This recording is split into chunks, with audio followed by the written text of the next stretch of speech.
রাব্বুল আলামিন কোরআনে বলেন কাইফা তাকফুরুনা বিল্লাহি ওয়া কুনতুম আমওয়াতান فأحياكم ثم يميتكم ثم يحييكم ثم إليه ترجعون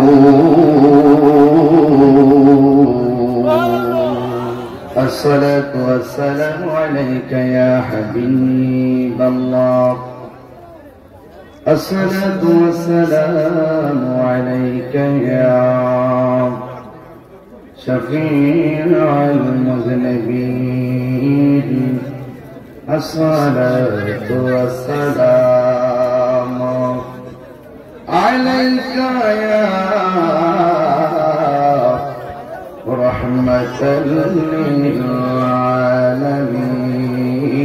اللهم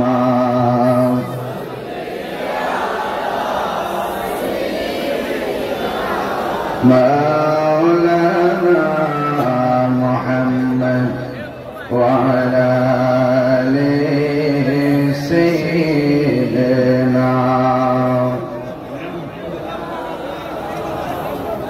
দুনয়নে রাসূল পাক দেখলে কেমন হতো দুনয়নে রাসূল পাক দেখলে কেমন হতো জন্ম আমার নবীর যুগে হলে কেমন হতো আল্লাহুম্মা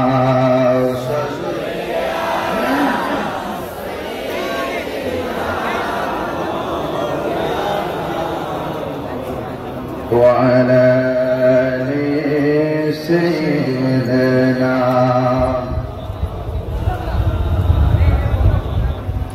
আসতো বেশে হযরতে বেলালের মধুর আযান আসতো বেশে হযরতে বেলালের মধুর আযান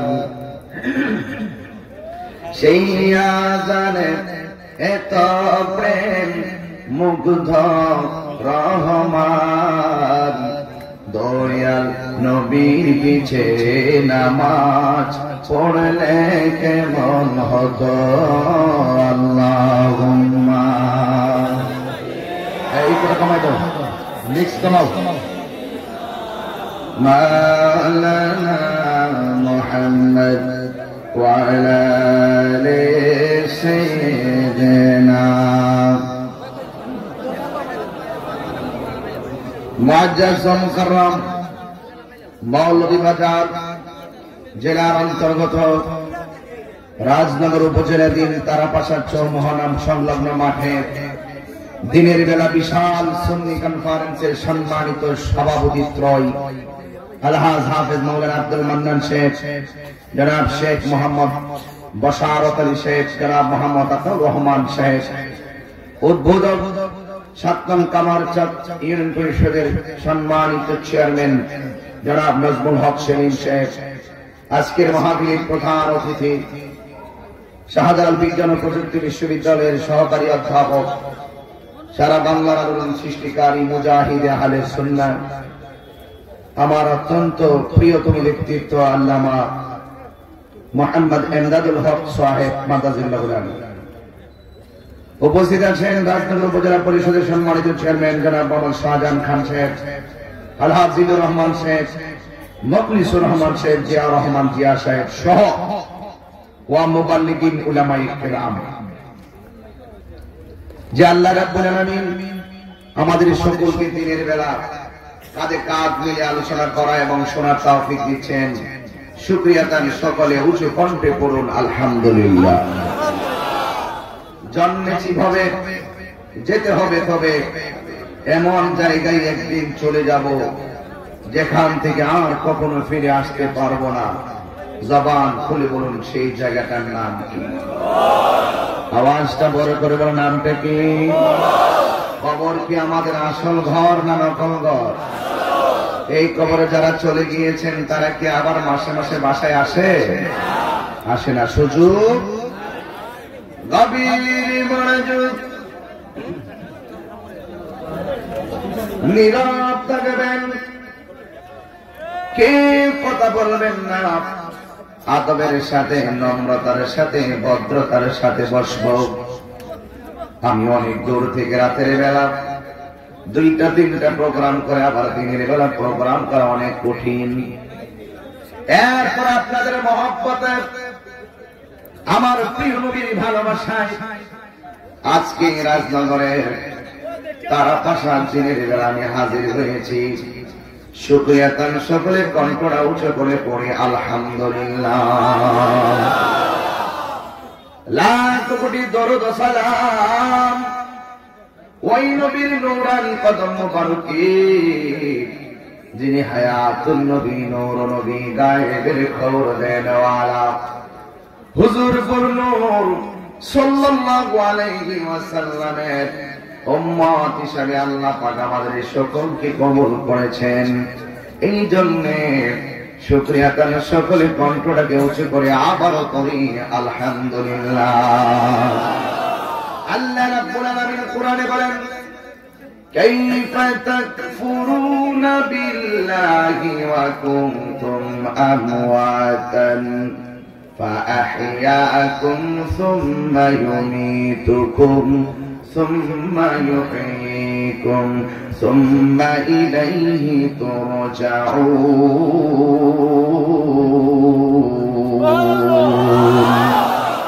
আল্লাহ রাব্বুল আলামিন বলেন, কাইফা তাকফুরুনা বিল্লাহ,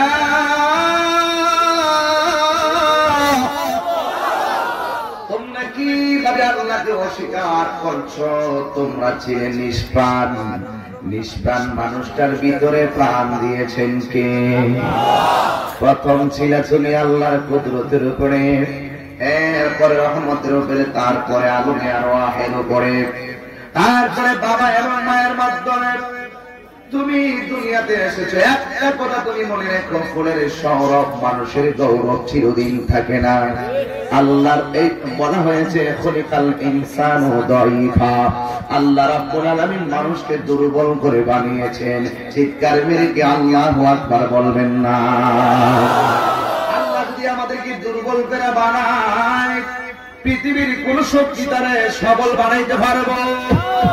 এই প্যান্ডেলটাতে সিমেন্টের পালা দেন নাই, এই প্যান্ডেলটার ভিতরে আপনি সিমেন্টের পালা দেন নাই, রডের পালা দেন নাই, নিচে ফাউন্ডেশন দেন নাই, শুধু বাঁশগুলা মাটির মধ্যে গেড়ে প্যান্ডেলটা বানাইছেন। তার কারণটা কি? কারণ হলো এই প্যান্ডেলটা আবার কিছুক্ষণ করে ভেঙে ফেলা হবে। কথা বলেন ঠিক কিনা? আমি মানুষকে দুর্বল করে বানাইছি, কারণ মানুষ পৃথিবীতে সারা জীবন থাকবে না।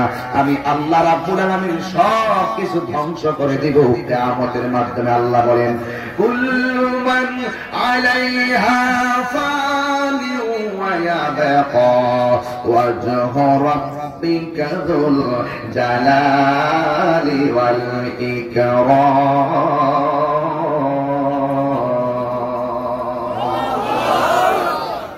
আল্লাহ রাব্বুল আলামিন বলেন, সব ধ্বংস হয়ে যাবে, যিনি ছিলেন তিনি আছেন, তিনি থাকবেন। জবানটা ছেড়ে বলুন তিনি কে? এই জন্য সে আল্লাহ বলেন, তোমরা কিভাবে আমি আল্লাহকে অস্বীকার করেছো? তোমরা ছিলে মুর্দা ফা আহইয়াকুম, আমি আল্লাহ রাব্বুল আলামিন তোমাদেরকে জীবন দিয়েছি। জীবন পাওয়ার পরে আল্লামা মুফতি আমদাদুল হক সাহেবের মতন বক্তা, তাহিনীর মতন বক্তা, আমার ভাই জনাব মোহাম্মদ নাজমুল হক সেলিম ভাইয়ের হলো বক্তা। আসছেন আইসা গেছে চেয়ারম্যান সাহেব হলো চেয়ারম্যান, জীবন পাওয়ার পরে উপজেলার চেয়ারম্যান, জীবন পাওয়ার পরে ইউনিয়নের চেয়ারম্যান, জীবন পাওয়ার পরে কাউন্সিলর মেম্বার, জীবন পাওয়ার পরে মেয়র, উপজেলার চেয়ারম্যান, এমপি, মন্ত্রী, প্রধানমন্ত্রী, রাষ্ট্রপতি। এটা জীবন পাওয়ার আগে নয়, আমার আল্লাহ মায়া কইরা জীবন দিয়েছে। জীবন দিয়ে আমার আল্লাহ যারে ইচ্ছা ক্ষমতা দিয়েছে। কথা বলেন ঠিক কিনা? জীবন পাওয়ার পরে আমি অনেক কিছু হয়ে গেলাম। এরপরে 10 তলা বিল্ডিং এর মালিক হয়ে গেল, কেউ 10 তলা বিল্ডিং এর মালিক, কেউ 3টা বাড়ির মালিক, আবার কেউ টিনের ঘরের মালিক, আবার কেউ মাটির ঘরের মালিক। কথা বলেন ঠিক কিনা? এটাকে জীবন পাওয়ার আগে না জীবন পাওয়ার পরে? জীবন পাওয়ার পরে। এই জন্য যুবক, আল্লাহ তোমাকে জীবন দিয়ে হাঁটার মতো শক্তি দিয়েছে, রুজি রোজগার করার মতন ক্যাপাসিটি দিয়েছে। এরপরে আমার আল্লাহ তোমাকে আমাকে এক একটা ক্ষমতা দিয়েছে। কেউ থাকবে টিনের ঘর, কেউ থাকবে বাবা মাটির ঘরে, কেউ থাকবে 10 তলা বিল্ডিং এ। এক একজন যে যেই ঘরের ভিতরে থাকে সেই ঘরটাকে সে বিশাল মনে করে। আল্লাহ আমারে কালো বানাইছে, আয়নার সামনে আমি দাঁড়াইলে নিজের বড় স্মার্ট মনে হয়। আল্লাহ আপনাকে ফর্সা বানাইছে, আয়নার সামনে দাঁড়াইলে আপনাকে স্মার্ট মনে হয়। আল্লাহ আপনার সম্পদ দিছে, যা আছে তা নিয়ে আপনাকে অনেক বড় লোক মনে হয়। আরেকজনে কোটি টাকা দিছে, তারে কোটিপতির মতো মনে হয়। আল্লাহ বলেন আমি আল্লাহ জীবন দেওয়ার পরে তোরে যে ক্ষমতা দিলাম, সম্পদ দিলাম, কিন্তু মনে রাখিস তোর সব পজিশন, তোর সব অবস্থান আমি আল্লাহ একটা খাবার মাধ্যমে চোখের পলকে শেষ করে দিব। এই খাবার নাম হলো মৃত্যু। মরণ দিলে সব আছে না শেষ? সব শেষ হয়ে গেল, তোমার সব শেষ হয়ে গেছে। আল্লাহ কয় অতঃপর আমি আল্লাহ রাব্বুল আলামিন তোমাদেরকে জীবন দিব। এবারে জীবন দেওয়ার পরে আল্লাহ কয় সুম্মা ইউমীতুকুম, আমি তোমাদেরকে মরণ দিব। মরণ দেওয়ার পরে মনে করেছো সব শেষ হয়ে গেছে? না না না না, সব শেষ হয় নাই। আল্লাহ বলেন সুম্মা ইউহয়ীকুম, মরণ দেওয়ার পরেও আমি আল্লাহ তোমাদেরকে জিন্দা করব। চিৎকার মেরে কি আল্লাহু আকবার বলবেন না? আমাদেরকে জীবন দিয়েছেন কে? আবার মরণ দিব কে? মরণের পরে আবার জীবনটা দিব কে? আমার আল্লাহ বলেন আমি তোমাদেরকে প্রথম জীবন দিলাম। জীবন দেওয়ার মধ্যে আমি আল্লাহর একটা উদ্দেশ্য আছে। আবার তোমাদেরকে মরণ দিছি কেন, এটার মধ্যে হিকমত আছে। আবার মরণ দেওয়ার পরে আবার জীবিত কেন করবো, এটার মধ্যে একটা কারণ আছে। এখন রাজনগর উপজেলা তারা পাশা থেকে দিনের বেলায় আল্লাহর ডাক দিয়ে করে, আল্লাহ প্রথম তুমি জীবন দিলা কেন? আল্লাহ বলেন কোরআন প্রমাণ করে আমি তোমাদেরকে প্রথম জীবন দিয়েছি টেন্ডার বাজের জন্য। আমি আল্লাহ তোমার জীবন দেই নাই, তোমাকে মানুষ খুন করার জন্য জীবন দেই নাই, তোমাকে সুদ খাওয়ার জন্য আমি জীবন দেই নাই, তোমাকে ঘুষ খাওয়ার জন্য আমি জীবন দেই নাই, মানুষের গীবত করার জন্য তোমার জীবন দেই নাই, মায়ের বুকে লাথি মারার জন্য তোমাকে জীবন দেই নাই। ও আল্লাহ কেন তুমি জীবন দিয়েছো? আল্লাহ রাব্বুল আলামিন কোরআনের দলিলটা দিয়ে দিলেন। আল্লাহ বলেন ওয়া মা খালাকতুল জিন্না ওয়াল ইনসা ইল্লা লিয়াবুদুন। আমি আল্লাহ মানুষ এবং জিন জাতিকে সৃষ্টি করেছি একমাত্র আমি আল্লাহর গোলামি করার জন্য। এই যুবকের দল, নামাজের মাধ্যমে আল্লাহর গোলামি হয়, রোজার মাধ্যমে আল্লাহর গোলামি হয়, যাকাতের মাধ্যমে আল্লাহর গোলামি হয়, মা বাবার খেদমতের মাধ্যমে আল্লাহর গোলামি হয়। এই যুবকের দল কথা নাই বার্তা নাই, সময় কিন্তু পরে 1 ঘন্টা, কিন্তু কথাগুলো আপনাকে বোঝাই লাগবে। 1 ঘন্টার ভিতরে আমি 3 ঘন্টার কথা বলার চেষ্টা করলে পারি ইনশাআল্লাহ। শুধু মনে রাখবেন এত বিশাল ঘন্টার পর ঘন্টা বয়ান দেয়া কি হবে, বিশাল বড় মাহফিল সাজায়া কি হবে যদি আমরা আল্লাহর হুকুম মতো না চলতে পারি। কথা বলেন ঠিক কিনা? আল্লাহ রাব্বুল আলামিন বলেন আমি মানুষ এবং জিন জাতিকে সৃষ্টি করেছি একমাত্র আমি আল্লাহর গোলামি করার জন্য। এই জন্য যুবক জবানটা খুলে বলো আমরা সবাই নামাজ চাই কি চাই না? জবানটা ছেড়ে বলো চাই কি চাই না? এই জন্য পরে সব একদিন শেষ হয়ে যাবে। আমরা পৃথিবীর ভিতরে থাকবো না কেন জানি? মওত কাসিন কুল্লু নাসিন শারিবুন কবর বাইতিন কুল্লু নাসিন দাখিলুন। মওত কাসিন কুল্লু নাসিন শারিবুন কবর বাইতিন কুল্লু নাসিন দাখিলুন। মরণের স্বাদ সকলকে গ্রহণ করতে হবে। হবে। এক যুবকের দল, এমন একটা সময় আসতে পারে তোমার পা অচল হয়ে যেতে পারে, ইচ্ছা করলে তুমি মসজিদে যাইতে পারবা না। এমন একটা সময় আছে তোমার জবানটা বন্ধ হয়ে যেতে পারে, ইচ্ছে করলে এই জবান দিয়ে আমার আল্লাহরে ডাকা যাবে না। কথা বলেন না ঠিক কিনা? এই জন্য আমার যুবক ভাইরা অনুরোধ করে বলি, আল্লাহ বলেন আমি তোমাদেরকে বানাইছি একমাত্র আমি আল্লাহর গোলামি করার জন্য। আমার আল্লাহ আমাদেরকে টেন্ডারবাজি করার জন্য পাঠাই নাই, জঙ্গিবাদ করার জন্য পাঠাই নাই, সন্ত্রাসী করার জন্য পাঠাই নাই। জবানটা ছেড়ে বলো ইবাদত পাওয়ার মালিক কে? মানি না জবান বলে বলো কে? আর চিৎকার মেরে বলুন কে? আল্লাহু লা ইলাহা ইল্লা হুয়াল হাইয়ুল কাইয়্যুম। যিনি ছিলেন, তিনি আছেন, তিনি থাকবেন, তিনি হলো আমার রব, তিনি হলো আমার সব। ও বন্ধুরি, ও তারা পাশার বাবারা, আমার আল্লাহ বলেন আমি আল্লাহ তোমাদেরকে জীবন দিলাম আমি আল্লাহর গোলামি করার জন্য। এরপরে কেন মরণ দিলাম? আমি আল্লাহর ক্ষমতা বোঝানোর জন্য। কথা বলেন ঠিক কিনা?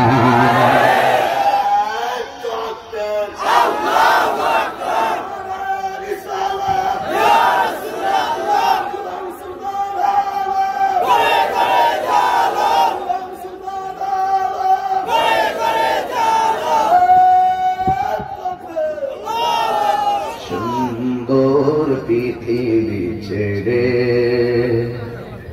চলে যেতে চায় না মন,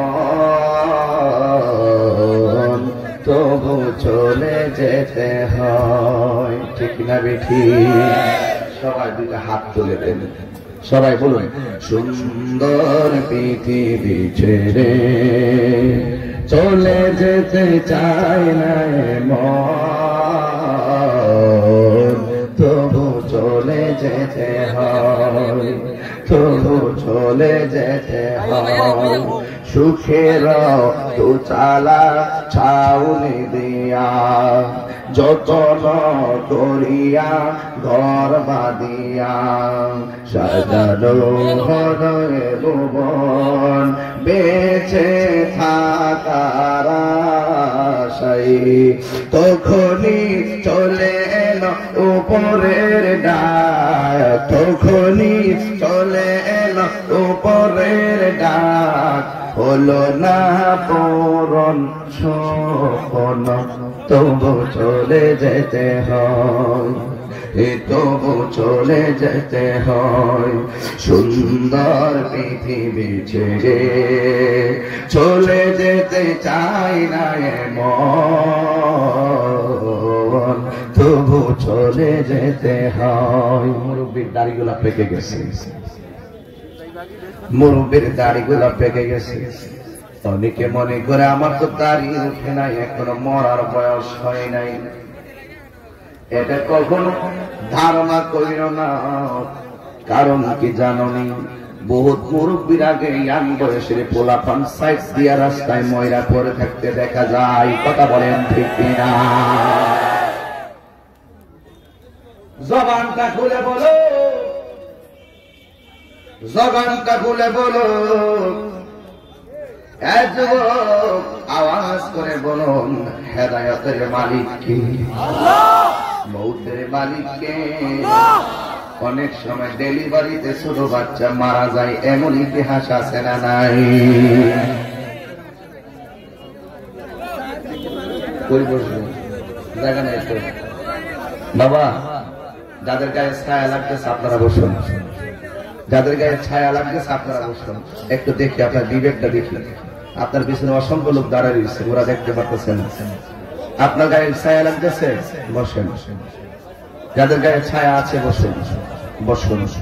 দয়া করে ওয়াজ বেশি লম্বা করবো না, কিন্তু কথাগুলো মনোযোগ দিয়ে শুনতে হবে। আপনার আমার হেদায়েতের লক্ষ্যে ওয়াজ হচ্ছে। বসো বাবা, বসো, দয়া করে বসুন, দয়া করে, দয়া করে। প্যান্ডেলটা আরো দ্বিগুণ বড় করা দরকার ছিল, যা ভিতরে তা বাহিরে আরো বড় করা দরকার ছিল। কারণ আগামী বছর হবে ওই আপনার এলাকায় জায়গা দিতে হবে।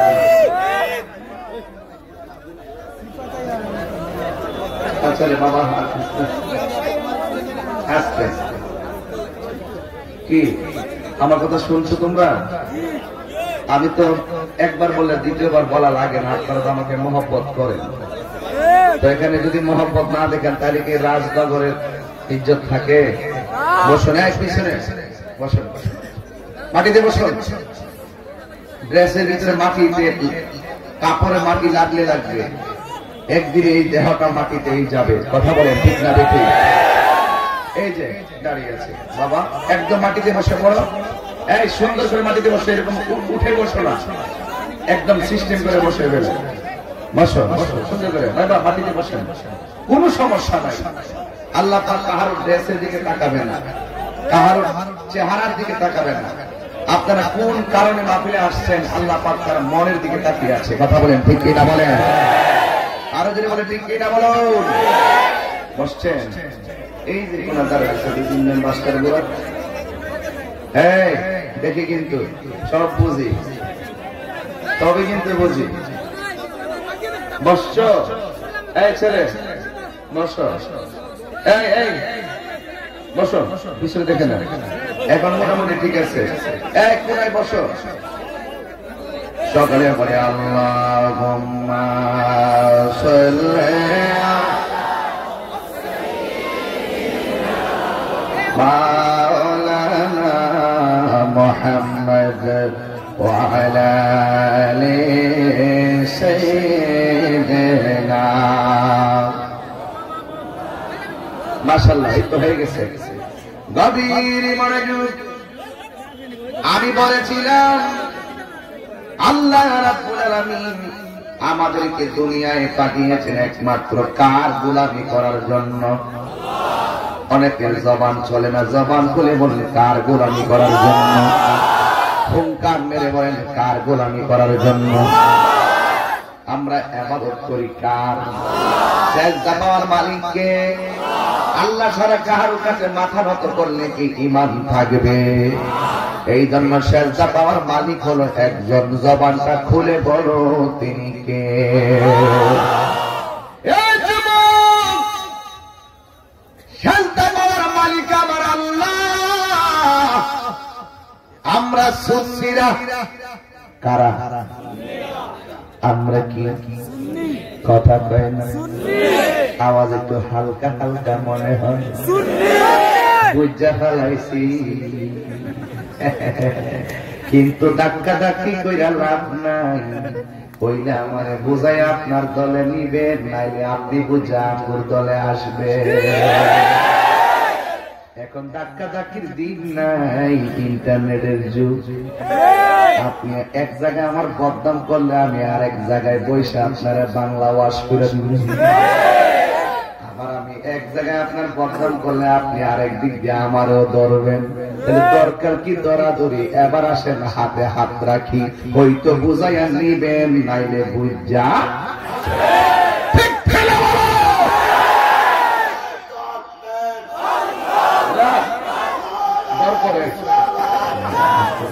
ডর করে বাবা। এটা কি মাইক না গলা? আল্লাহ তার কণ্ঠের মধ্যে আরো বরকত দান করুক। আমিন কন, আমিন কন, আরো জোরে বলেন আমিন। কষ্ট হইতেছে আপনারা? আস্তে আস্তে ধরব, আস্তে আস্তে পড়ব, কিন্তু বেশি লম্বা না করলো আসল কথা কয়া যাবো।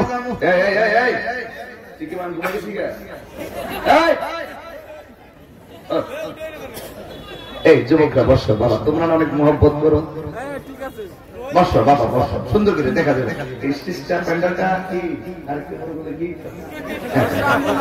এরা মনে হচ্ছে দিনের বেলা কি?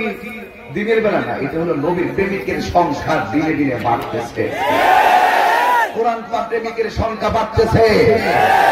কথা বলেন ঠিক কি না বলেন? এই জন্য বাবার আমার হায়াতের মালিক কে? ইজ্জতের মালিক কে? সত্যি এমদাদ শেখ যে কথা বলছেন এই সত্যি, উনার মহব্বতে কিন্তু উনার এলাকায় আমি মাফিটা দিয়েছি। আর ছেলেগুলো খুব আন্তরিক। কষ্ট হয়েছে আপনাদের? এই জন্য জবান খুলে বলেন হায়াতের মালিক কে? এই আওয়াজে মানিনা জবান খুলে বলো কে? এই জন্যই তো যুবক আল্লাহ রাব্বুল আলামিন বলেন, আমি মাঝখানে মরণ দিব আমার ক্ষমতা বোঝানোর জন্য। আমি আল্লাহর দরাজে নরম না, আমি আল্লাহর দরাজে শক্ত। তোরা টাকা দিলাম, টাকার মালিক বানাইলাম, ক্ষমতা দিয়া ক্ষমতার মালিক বানাইলাম, কিন্তু হায়াতটা কেনা বেচারে কোন ফ্যাক্টরি আমি আল্লাহ পৃথিবীর কোথাও বানাই নাই। হায়াতের মালিক কে? এই জন্যই তো আমার আল্লাহ বলেন, بطش ربك لشديد।